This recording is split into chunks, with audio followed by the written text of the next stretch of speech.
បុរសម្នាក់បានដើរតម្រង់ទៅរកស្ត្រីពីរនាក់ដោយចាប់ដៃធ្វើជាការស្វាគមន៍ត្រូវស្ត្រីម្នាក់លើកដៃថាមិនល្អរីឯមិត្តសម្លាញ់ស្រីម្នាក់ទៀតនោះក៏លើកដៃចាប់ជាការស្វាគមន៍និងដាក់រូបបេះដូងនៃការក្តីស្រឡាញ់រវាងមនុស្សជាតិដូចគ្នា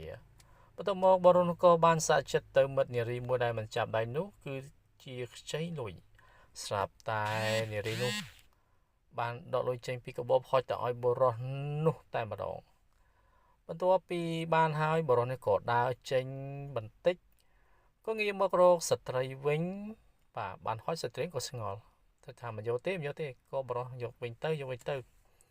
អរគុណច្រើនសម្រាប់ទឹកចិត្តរបស់អ្នកបន្ទាប់មកបុរសក៏ដកទូរស័ព្ទ iPhone ដ៏ថ្មីស្រឡាងទៅឲ្យនារីនោះនារីដែលអង្គុយចិត្តនោះបានលើកដៃសំពះថាសុំមួយដែរមកតែបុរសនោះមិនបានអីទៀតក៏ហុចលុយក៏ដកលុយឲ្យវិញទៅឲ្យស្ត្រីនោះ